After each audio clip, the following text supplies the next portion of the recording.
Let me paint you a picture. Cold. Wyoming morning, late September, breath fogging in the air.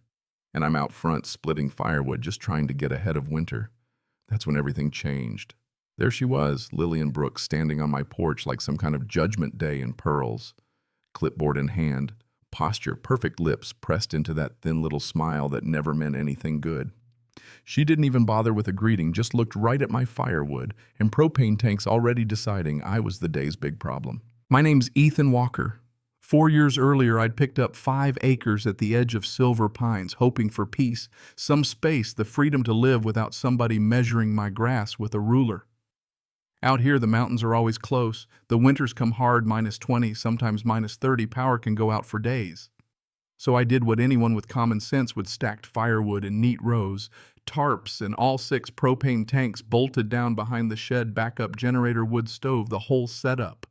It's what keeps the place running when the world decides to turn off the lights. Apparently none of that sat well with Lillian, the president of our little HOA running Silver Pines, like her own private fiefdom. She came right up and, without even a good morning, flipped open her clipboard and announced, "Ethan, we need to talk about your property." She pointed at my propane tanks like she was presenting evidence in a trial. "This," she said, "is unacceptable." Unacceptable, she repeated like she expected the mountains to agree with her. I asked how, because out here survival isn't about aesthetics, it's about not freezing. But she just adjusted her pearls and handed me a letter with the HOA logo up top, all official and threatening, telling me I had 30 days to reduce my firewood to half a cord and remove all but 1 propane tank. Half a cord of wood wouldn't get anyone through January, not in these parts. And 1 tank I run everything on: propane, the generator, the stove, the heater. Lillian didn't blink. The rules are the rules. We all have to make sacrifices for the good of the community. That's what she said in that voice reserved for explaining things to children. Blood pressure through the roof. I asked her to show me where in the bylaws it said anything about limits. She quoted some vague subsection about authority to implement new standards. I'd read those documents, nothing in there about quantities or safety or what's enough to keep your family warm.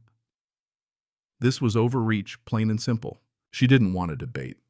"Take it up with the board," she said, already turning away. The notice stood.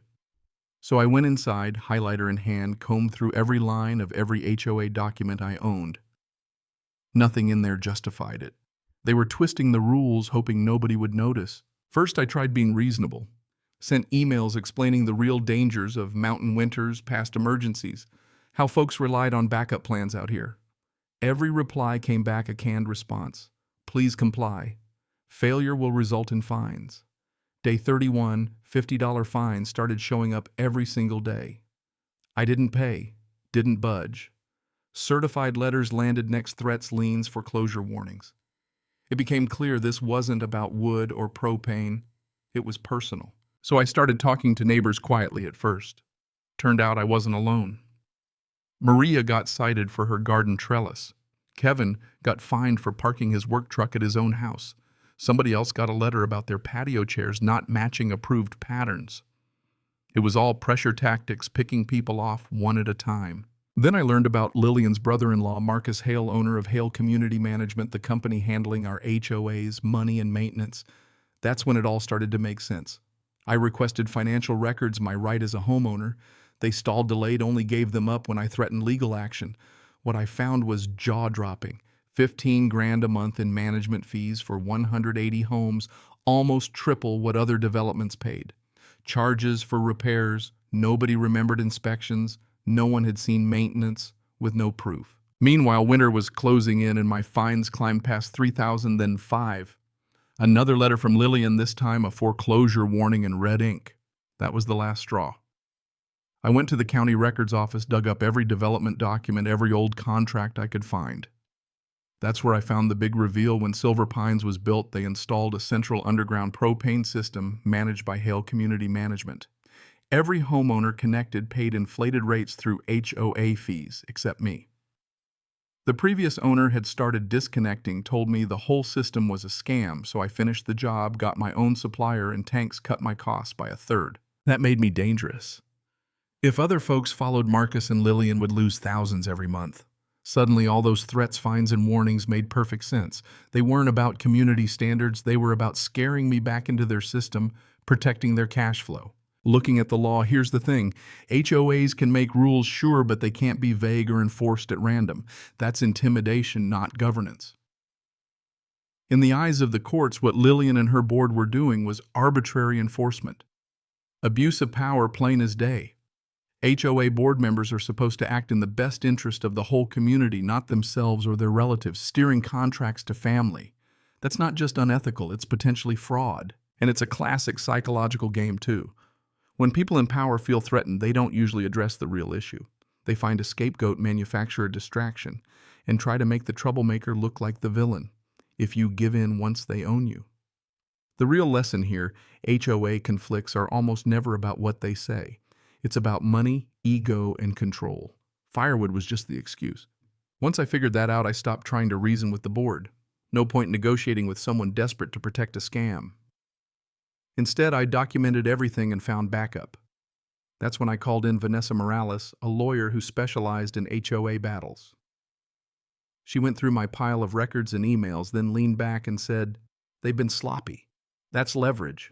We moved fast, filed an injunction, demanded an audit, sent official notice about the conflicts of interest.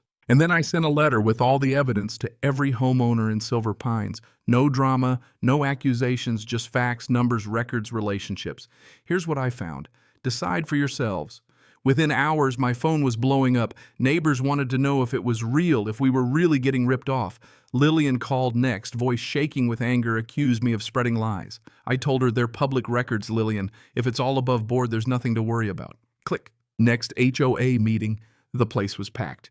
Usually just 10 folks and a pot of coffee, this time 100 people all talking at once, waving my letter. Lillian tried to start the meeting, but Kevin shouted, "Why are we paying triple for management? Why is your brother-in-law getting our money? Where did this repair money go?" The room turned into chaos.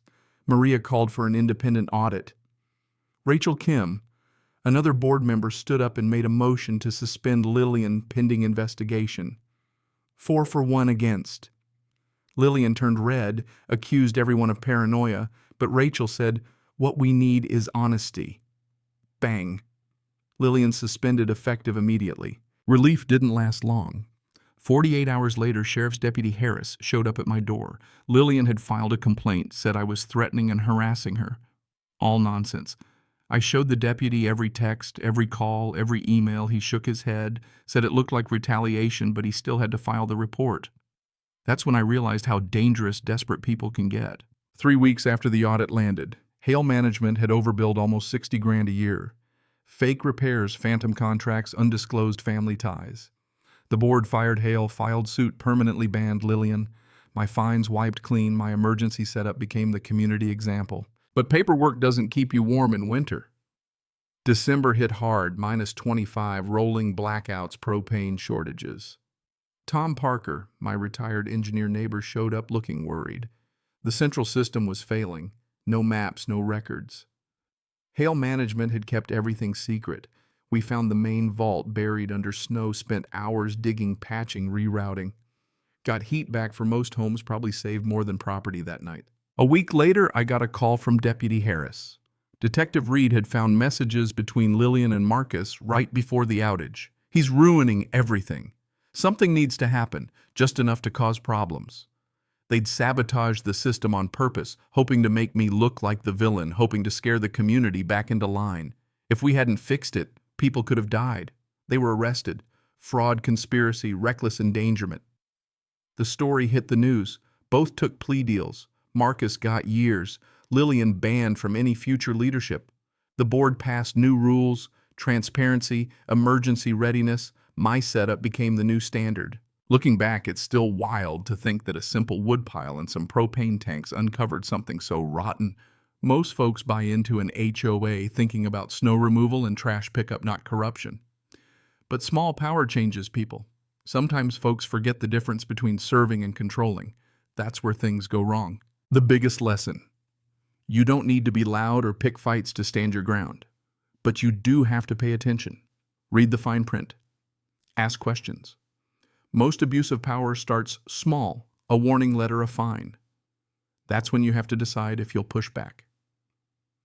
And don't think knowing your rights doesn't matter. You don't have to be a lawyer. Just know the basics. Boards can't make up rules as they go. Conflicts of interest must be disclosed. Records belong to homeowners. Intimidation is weakness, not leadership. And honestly, the thing that surprises me most is how close I came to just giving in. Selling my wood, hauling off my tanks, paying those fines would have been quieter, easier. But that's how you start accepting things you know are wrong, one little compromise at a time. Before long, you're living by someone else's rules, and you don't even notice. Now, Silver Pines is different. The board posts financials online. People come to meetings. Tom runs preparedness workshops every fall. Some folks have generators or wood stoves, not because they're paranoid, but because they're paying attention. That's community, not sameness, but watching out for each other. And I'm still here, still stacking wood every September, filling up my tanks, running my generator once a month, just in case. Sometimes neighbors ask for help or advice. I'm happy to give it. Because if there's one thing this whole mess taught me, it's that being independent isn't the same as being isolated. And questioning authority doesn't make you a troublemaker, it means you're being responsible. So here's the real question: ever been in a situation where people in charge pushed too far? Did you fight it or let it go? Drop your story in the comments. I read them all, and honestly, sometimes the best advice comes from someone who's been through it, not just someone talking about it. Sometimes all it takes to protect your home, your money, your dignity is being willing to say, hold on, this doesn't make sense, and then refusing to back down. Thanks for listening. Stay warm, stay prepared, and most of all, stay curious. Catch you in the next one.